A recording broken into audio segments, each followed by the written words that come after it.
A celebrated English journalist, that's Frederick Edward, made a very thought-provoking headline yesterday. This is what he said: "Living under the mental structures of our modern woke overlords is now no easy task."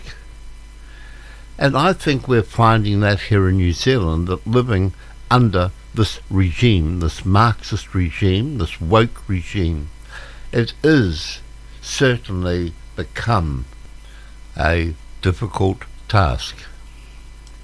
Any good regime, of course, it works its way into the minds of the populace, its ideological tentacles spreading gradually, becoming an accepted and all-encompassing element of everyday life. Any residual resistance can be later mounted up with the more heavy-handed attitude of the state Marxist power.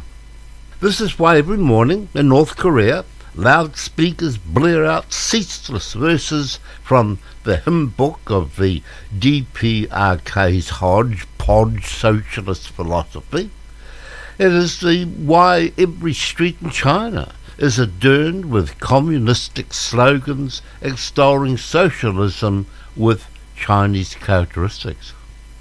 The content of such proclamations is mostly nonsense, of course. Ask a Chinese person how their system is communistic, and you'll be met with a wall of waffle learnt in their mandatory Marxism classes. Ask a North Korean about communism, but they're a bit harder to find, as their brainwashing is now complete. See the parallel of the daily appearance on TV by our little red leader, Jacinda Ardern, during our lockdown programs. Is this not exactly the same?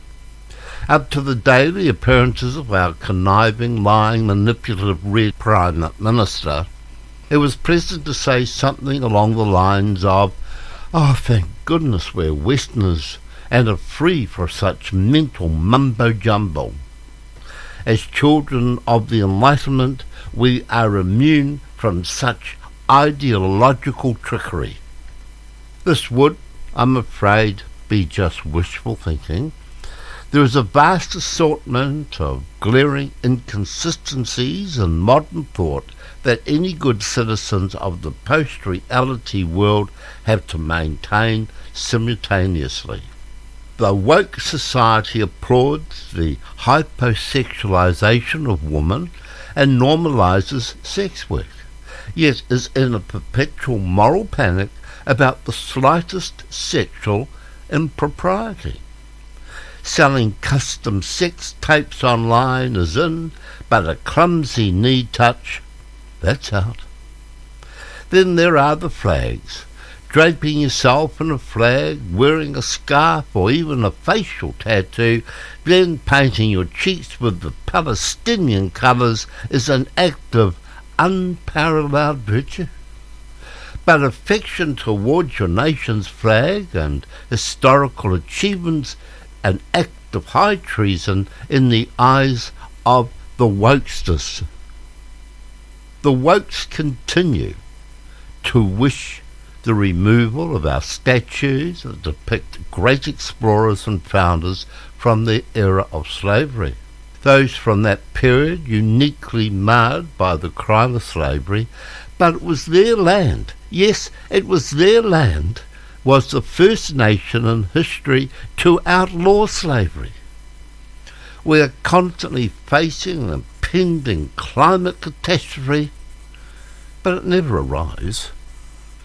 It's enough to make your head spin. If God didn't create man and woman, then what is the harm in deconstructing the idea?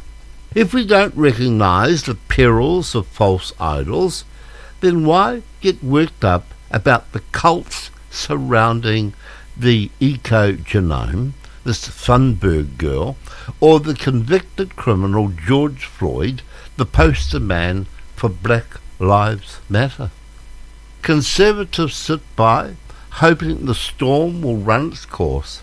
They optimistically think that the inherent woke lefty garbage and the contradictions which mutate without end are piling higher and higher as the left and the wokes keep pushing their ideological snake oil.